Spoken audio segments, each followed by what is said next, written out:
Same outcome, same story with these Falcons, man. I swear to God. I don't. People must be on something if they really think that this team is a Super Bowl contender team, because this is the same team as last year. We had a 21-point lead in the third quarter, 24-3, and we didn't do shit. We didn't do shit throughout the whole third quarter. We didn't do anything until the fourth quarter with 3 minutes to go when we scored, or 6 minutes to go when we scored the touchdown, and then we got the first down to ice the game, essentially. We did absolutely nothing. The offense, I don't get what is going on. This offensive line is god-awful. It is terrible. We couldn't get any running room to begin with. First of all, Steven Jackson went down. That was really good. But we still had Jizz and Jason Snelling. And, I mean, Jason Snelling did pretty well, but there was still no protection at all. Matt Ryan, again, when we play on fire, we're virtually unstoppable. The first 2 quarters, the protection was great, and then again, it just fucking shit the bed. We couldn't get anything in the third quarter. We couldn't do anything. We couldn't move the ball. The offensive line was just, it was fucking just this. I don't get this team. I really don't. I don't understand how we constantly let teams back in. Good teams don't do that. So clearly we're not a good team. Elite teams don't. Okay, we're a good team. We're not an elite team because elite teams don't do that. Prime example. Green Bay against Washington. They scored 38 points, okay? Washington just scored garbage time, but they ended up winning by 18. They didn't let up. They constantly put the pressure. This is what this Falcons team does not understand. I don't get why they like letting other teams back in and then scoring. That doesn't make any sense. That doesn't prove anything about your merit. It proves that you can't hold a lead, period. And this has been the problem the 3 games. Now it's the past 4 games. They let the Rams come back. They let the Saints come back. They let the 49ers come back. And they let the Seahawks come back. The past 4 straight games we have played, dating back to the postseason, we've always sustained this huge lead, at least double-digit lead, and we just let it evaporate, and then we try to come back and win it on the final drive. That's not how you play. That's not how we should play, because this team has way too many weapons, has way too much firepower for that to happen. It should be constant. I understand that we lost Steven Jackson. He's our number 1 back. I understand that. But Jason Snelling has proved that he can do pretty well. I don't see why we need to abandon the running game. We can also set up the screen game with Jacquizz Rodgers. The guy has proven more than enough that he is fast and he can evade tackles enough to get the first down. Roddy White has been a little but we still have Julio. Now Harry Douglas has emerged as the big-time second receiver. He's been awesome. So I don't see why we can't continue throwing him the ball. Julio Jones has been ridiculous. I just mentioned it before. And we still have Tony. So you're still talking about 3 great playmakers. Harry Douglas, who's a number 3, could easily be a number 2 on any other team. Okay, maybe aside, Green Bay or Denver. It definitely could be used with the Patriots. But he's a proven number 2 receiver. I mean, he could be easily a number 2 receiver. But we have such great weapons that this shouldn't be a problem, The problem is that this offensive line can't do blocking with shit. And now we lost Sam Baker. I believe he got injured. Sam Baker and Bierman also. They all got injured. Which, okay, I'll cut that. I'll play that into a little bit of consideration. But that still doesn't stem from the fact that we yet again blew another 21-point lead. Had to revert back into the fourth quarter, score on an 11-yard draw play, and then ice the game. I mean, I couldn't even, like I said from my last video, I couldn't even think of one big playmaker, aside from Daryl Richardson, who had a pretty good game, and Sam Bradford. There was not one other player. They had a ridiculous offensive line, though. We couldn't do anything against them. And their defensive front, like I said, their defense is very good. I mean, the problem is that our defense is not bad, okay? It's the problem that because they've been on the field the entire third quarter, they got so winded, you know? The offense couldn't give the defense a rest. And this has just been the problem ever since last year. You would think the Saints game would wake them up and be like, you know what? This has been our trend. We have got to stop doing this, and it looked like it in the first half. We were dominating both sides of the ball. The defense made an unbelievable play to return the touchdown in the second quarter. We were firing on all cylinders. Matt Ryan was throwing the ball, 8 for 8 for 69 yards on a drive. He looked very good. The pocket was protecting him so well. It was, I mean, the running game was a little bit non-existent, essentially in the first quarter. We got 0 rushing yards, and that also stemmed from the fact that, you know, Steven Jackson left the game. We ended up being a little bit one-dimensional, but still, we can become one-dimensional because we have the guys that can do it. We have the weapons. And I don't get it. I don't see why when we build up such a lead that this offense goes from diverse and unique to vanilla bullshit. It's driving me crazy. This is not what we should do, especially with a team with this many weapons. I don't know. And if people keep saying that this is a Super Bowl team,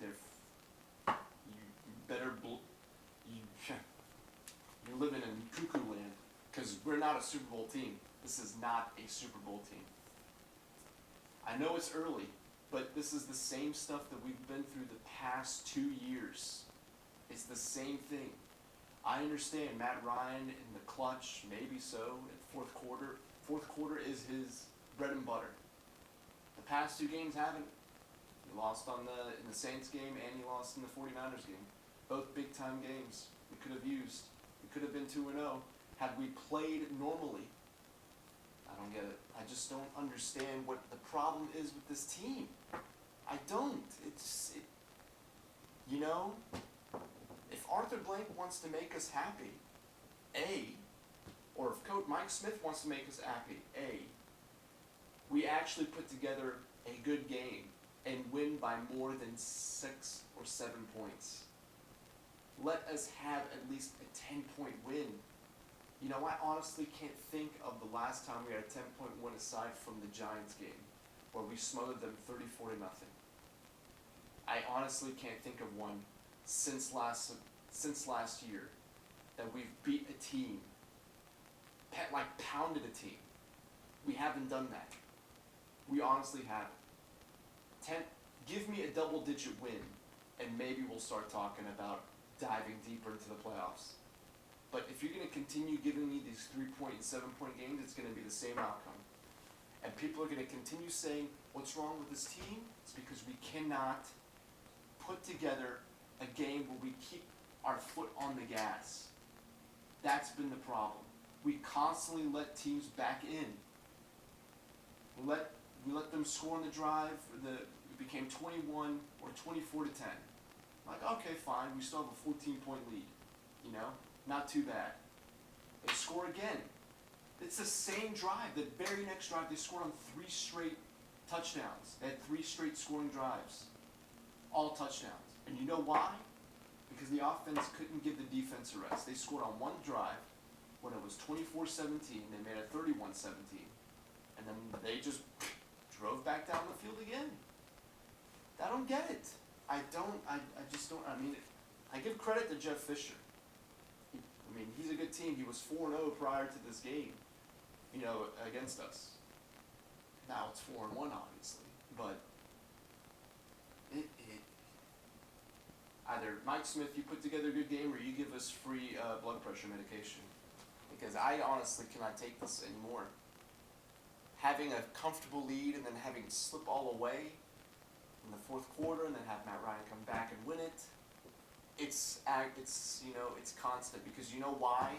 Because it doesn't always result in a W. And we saw that last week when we played against the Saints.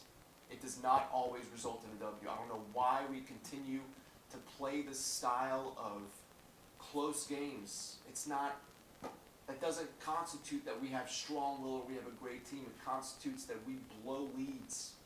We don't know how to hold a lead. So if you are the opposing team and you say to yourself, oh, we're down 24-0 against the Falcons, you think they're feeling like crap, we already lost the game? No. They know from other teams that they're like, well, who cares? We could be down 50-0 at half and still make this a game.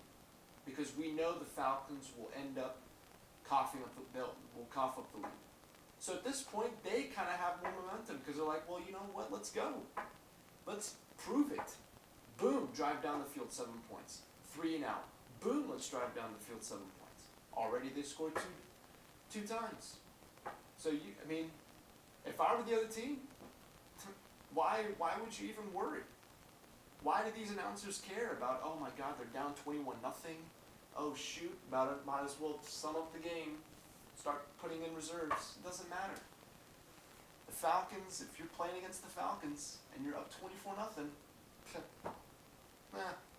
child's play. It's like we're down, it's like it's a tie ball game. It's like it's 7-0 when you play against the Falcons.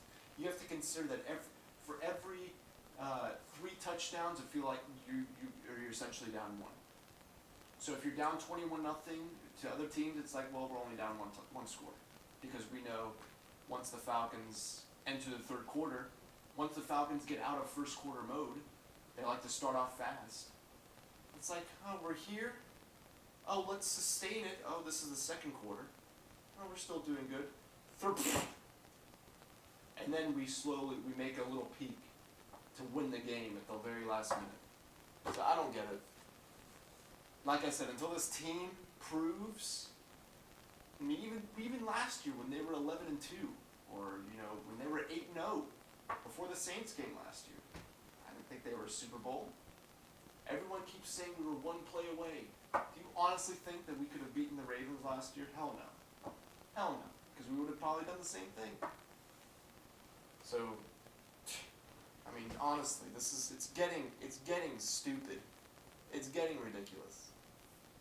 Mike Smith and and these guys should know that they should step on the field knowing, you know what, we're gonna blow this motherfucking game up. Because they have the talent. They have so much fucking talent. The offense, it's just so ridiculous how all you have to do, if you're Matt Ryan, and you're like, well, we need to score. We need to score right now. What do? It's easy. It's so simple. I'll tell you right now. You spread the field out. You make sure Julio Jones gets one-on-one coverage. You say, Julio, go. Julio, go. That's the play. This is the play. If you're Mike Smith, this is what you say. All right, we're going to run the Julio. Julio, go. You throw the ball to Julio. 50 feet in the air. Because he has a 45-foot vertical. He's going to come down with it. And because he's made of steel, no one's going to be able to tackle him, especially one-on-one. He's just going to be like, poof, I'm going to blow wind on you, hoo-hoo. He falls down to score. I don't understand. You got the best, almost the best receiver. You have a little mini Calvin Johnson. Calvin Johnson's like he's like 850. He's so ridiculously high. You have a little mini version of him. And compare him to Calvin Johnson. It's all you gotta do. One-on-one matchups, no one is going to stop him. No one is going to stop him. It's the same thing. 3rd down and 8, 3rd down and 3. You got Tony Gonzalez, you spread the field out. You got Tony Gonzalez one-on-one with some scrub linebacker. Just do a little hitch or do a little run and go. This team should never face a 3rd down. It should never face a 3rd and 8. It should never face a 3rd and 8. Unless, pressure gets to Matt Ryan and he's got to make a throw. He's got to run out on a 2nd down. But we should never be forced in a position where we go, we punt the ball on multiple drives. It should never be like that. Because this team, like I keep saying, has so much this should be the team that could be the greatest show on turf. That could score 30-something points. They already did it one week. Can they continue to do it again? To the point where they put the teams away, and the defense, you give the defense a rest to actually make a play. But then again, Bierman was out, so he's a versatile player. He drops back into coverage. He's a multitask player. So without him, the defense kind of meh. OC made a good play on the reception or the interception for the touchdown. So I guess this team is starting to finally come. I mean, it's a little bit jello, but it's still. It's upsetting. It really is, to see a team with this much talent constantly give up the lead. So hopefully next week, please, it'd be very nice if we can do that. But again, that'll be another video for another time. But kudos on good win, nice resiliency. I mean, I feel like I'm repeating myself. So maybe, hopefully by next week we'll be above 500. That's the goal. Let's just get the W and pray. Just pray. That, I would rather us be down by 20 and come back. I would rather that happen. That's resiliency. When we're down, when we play like crap. Because it's not going to be like this all the time. Sometimes we're not going to play that well. But you can't constantly cough up leads. I would rather us be down by 21 at halftime and score the points and come back and win. That shows that we're resilient. Not this crap. It just shows that we can't hold a lead, period. And that any team that faces us has a chance to win. It's never going to be one-sided. It's always going to be 50-50. And that's scary. So, hopefully next week we can finally shut some people up, including me. Please shut me up.